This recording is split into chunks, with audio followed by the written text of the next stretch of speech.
Hello and welcome to Paint by Blunders. Today we're looking at Green Stuff World's new water-soluble patina set. Now I have the set of 6 here, so we're going to test each one and have sort of a general quick look about the effects they can create for us in our hobby space. Now, let's get to it. So this is the box of 6, the complete set of the patina set. Now you can buy these separately if you only 1 or 2 of these take your fancy, but I'm going to go through all of them here for you. And also these are the 60ml bottles, and I do believe they come in 120ml bottles if you know you're going to use a lot of it. Now, let's see what they can do. First up is moss. Now I've just got this tipped out neat on a wet palette next to me, and for the example I decided to do a stony base that might have had sort of moss growing on the top. Now the first thing I do is just trace out what I think is like a natural moss looking growth, and then I flash it off with a hairdryer. These sort of patina paints, you can get different effects when you help them dry. Now as it dried, it's a really bright moss colour, which I do like, but I found the edges a little bit harsh. So because you can reactivate it, I dunked the brush in a little bit of water and just sort of feathered off the edges, and I've just gone back and forth with the hairdryer and a wet brush until I was happy. And it is a really effective moss. Top marks. As always, if you are new to these parts and enjoying what I'm doing, please do consider subscribing, liking, comment, sharing, hyping, all of those things, because it does help the channel grow and I appreciate it massively. Next up, filthy dirt. Now this one was quite cool and I was very interested to see how this went. So for this example, I painted up sort of a submarine door, and I did it in just red with a little black wash and some silver dry brushing. Now I've coated this entire thing just to see how dirty it goes. Now look at this as I'm drying it. It looks really grimy. Also would lend itself to a bit of rust, but we'll get onto that later. And because you can reactivate them, I do have the option to put them on completely thick to show you how it is when you completely coat it, and also to come in and reactivate it and maybe use it how I would normally. So again, I've just taken some of it off with a wet brush and come back in with a hairdryer again. And you can get some really interesting effects. And one thing I do really like about this paint is you don't have to go mad at shaking the bottle. There's no real sediment in the bottom. So one of the things I absolutely love about this stuff is the ease of it. It's so easy to use and it looks so effective. Now for terrain and pieces like that, it is a no-brainer for me to use something like this. But what about you?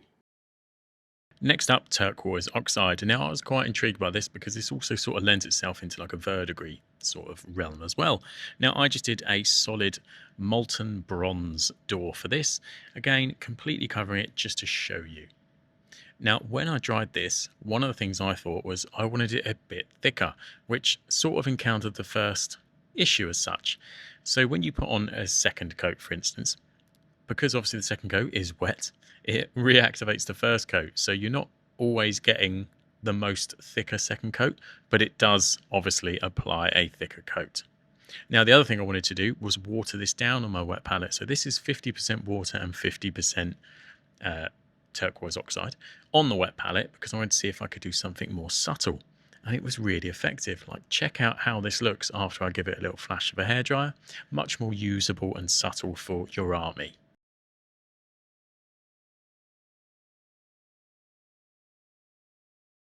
Next up, yellow oxide, aka rust. And I opened all these bottles earlier, so you may have noticed that I've got a very orangey looking finger.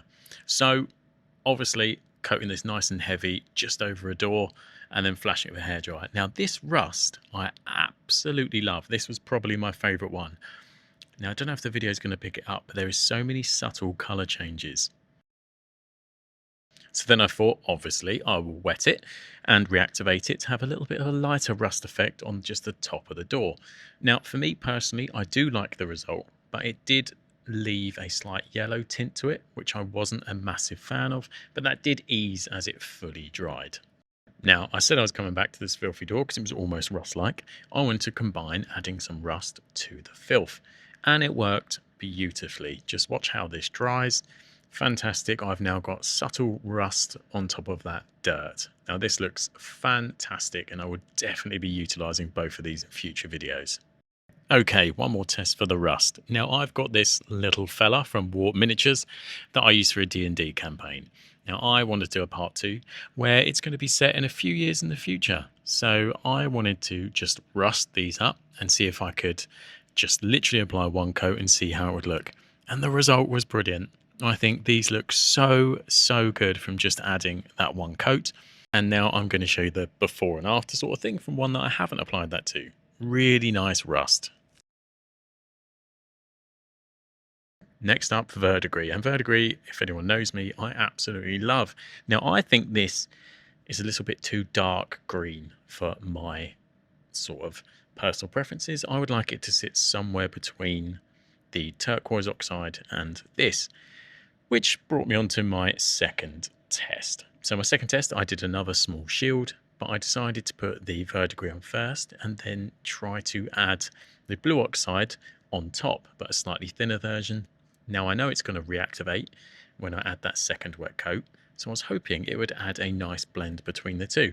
And if I'm honest, I think it did. I think it looks really cool and much more in keeping with the sort of Verdigris that I like.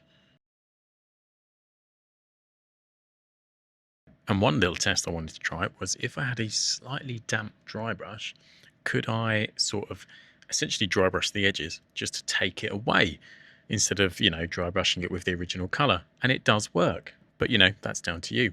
I also wanted to try it over just a dark bluey green base, sort of like your Incubi Darkness. Now this result surprised me. I thought this was fantastic and almost adds like a jadey look to it, which I was very impressed with.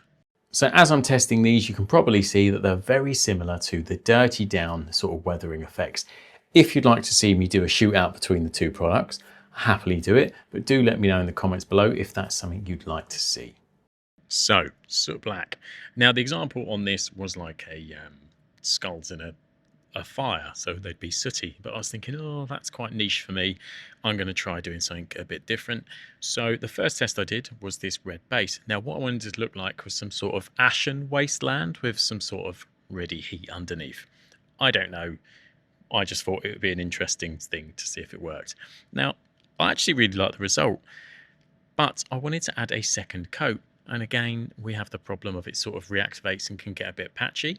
So I really want to test these through an airbrush because apparently you can airbrush them. So video 2, I'll do the same thing again, but with an airbrush. Now I also liked how matte it was. So I thought this could add some really nice weathering to sort of armor and silver stuff. So out came my elven shield. I gave that a little flash. Really liked it. But because it's covered the whole thing, it made it look a little bit washed out. So again, I took a sponge, wet it a little bit and just sort of used it as a dry brush to wick away some of that effect. Now I absolutely love the result once it's done that. Again, this is something I think is very usable for me in my armies. So what did you think of the patina set? Do any stand out to you more than others? Do let me know in the comments below. And if you'd like to see more versions or more ways we can use one of these, do let me know as well, because I do intend to do a bit more of a deep dive into each one with a few more examples. This video is more just of a general overview of sort of the things that they can achieve. Thank you for checking out this video, and I'll see you on the next one.